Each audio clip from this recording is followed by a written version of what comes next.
క్రైస్తవ అలసిన వారిని ఓరడించు మాటలు. జనవరి 21. ఎలాగూ శరీరము ఏకమై ఉన్నను అనేకమైన అవయవములు కలిగి ఉన్నవో అలాగే క్రీస్తు ఉన్నాడు. 1 కొరింథీ 12:12. ఆదాము యొక్క విధేయతను బట్టి పాపం ప్రవేశించట వలన అతడు తనకు మరియు సర్వమానవాళికి ఎంతో నష్టమును తెచ్చెను. ఇప్పుడు అదంతయు యేసుక్రీస్తు ప్రభు ద్వారా సమకూర్చబడుచున్నది. ఈ గొప్ప సమకూర్పు కార్యములో ఎలాగూ శరీరంలోని అవయవములన్నీ శిరస్సు యొక్క ఉద్దేశములు, ప్రణాళికలు మరియు కోరికలన్నీ నెరవేర్చుటకు సహాయపడును. అలాగే మనము ఆయనకు జతపని వారముగా ఉండవలెనని దేవుడు కోరుచున్నాడు. అందుచేతనే మనము క్రీస్తు యొక్క శరీరముగా పిలువబడుచున్నాము. దేవుడు తన కుమారుని హెచ్చరించెను మరియు సమస్తమును ఆయన పాదముల క్రింద ఉంచి సమస్తముపైని ఆయనను సంఘములకు శిరస్సుగా నియమించెను. ఆ సంఘము ఆయన శరీరము సమస్తమును పూర్తిగా నింపుచున్నవాని సంపూర్ణత అయి ఉన్నది. ఎఫెసీ 1:22-23.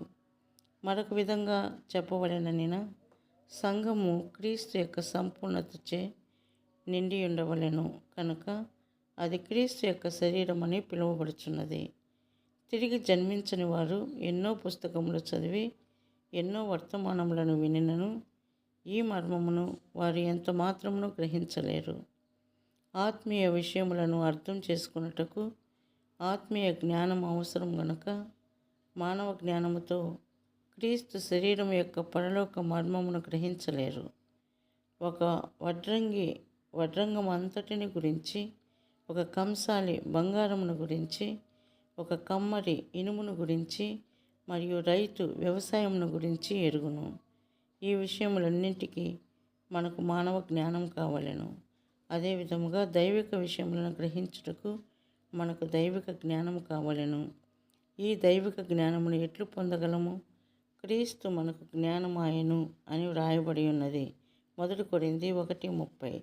జీవము గల యేసుక్రీస్తు ప్రభు మనలో నివసించుటయే మనకు జ్ఞానము. బైబిల్ జ్ఞానమును నీవు జ్ఞానమని తలంచకూడదు. అనేక మంది బైబిల్ సత్యములను కంఠస్థము చేసి నేర్చుకుందరు, అయినను వారికి దైవిక సత్యములు తెలియవు. దీనిని మరొకసారి నన్ను చెప్పనిమ్ము. యేసుక్రీస్తు ప్రభు యొక్క జీవము నీలో ప్రవహించితేనే తప్ప క్రీస్తు శరీరము యొక్క మర్మమును ఎంత మాత్రము నీవు తెలుసుకునలేవు. కొన్ని సమయములలో జీవము లేని పిల్లలు పుట్టుదురు.